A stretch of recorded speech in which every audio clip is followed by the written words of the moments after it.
Sister, మీకు బావకి matching super.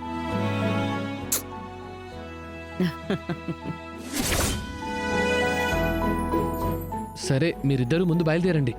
మళ్ళీ ఎవరి కనపడుతుందో ఏంటో. జాన్సమ్మా, మీరు మాతో పాటు వస్తారా? అయినా మీ మీటింగ్ క్యాన్సిల్ అయింది కదా, ప్లీజ్ రండమ్మా.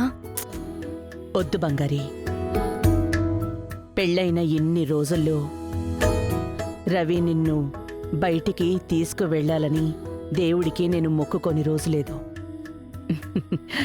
అది ఇప్పుడు నెరవేరుతోంది. నేను కన్న కల నేనే పాడు చేస్తే ఎలా? మీరిద్దరూ వెళ్ళిరండి. మీరు కన్న కల మీ కళ్ళ ముందు జరగాలి. ప్లీజ్ రండమ్మా.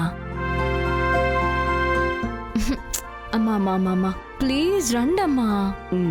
సరే, వెళ్దాం. రవి, వస్తాను. ఆల్ ది బెస్ట్ బంగారి. బాయ్ శేషు.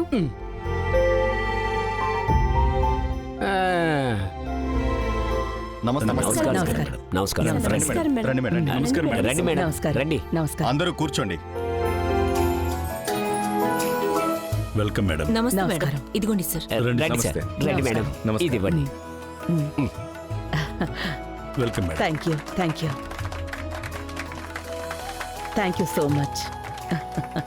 ఇదిగో సార్, మేడంను కూర్చోమని చెప్పండి. మేడం మీరు కూర్చోండి. సార్ మీరు కూడా కూర్చోండి sir.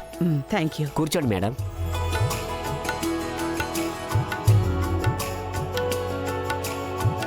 Thank you sir. Thank you madam. Thank you madam. ఈ ఫంక్షన్ కి ముఖ్య అతిథిగా విచ్చేసిన Jhansi Foods chairman Jhansi madam గారిని, ఆవిడ వారసులైనటువంటి రవి గారిని, బంగారి గారిని మేము మనస్ఫూర్తిగా ఈ ఫంక్షన్ కి ఆహ్వానిస్తున్నాము.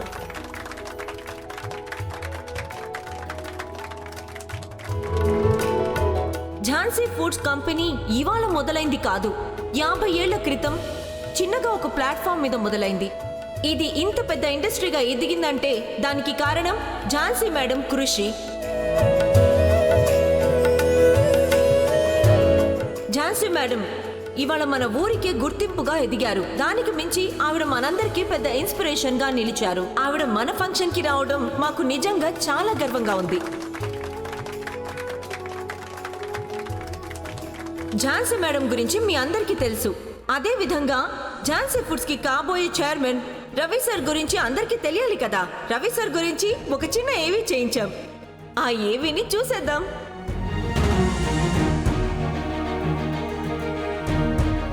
ఝాన్సీ ఫుడ్స్ అనే కంపెనీ చిన్న స్థాయిలో మొదలుపెట్టి ఇప్పుడు మేరు పర్వతంలా ఎదిగినప్పటికీ ఆ కుటుంబ సభ్యుడై తరువాత ఆ కంపెనీకి వారసుడైన రవి గారు ఆ కంపెనీని నడిపించేందుకు ఆయనకున్న అర్హతలేంటో చూద్దాం.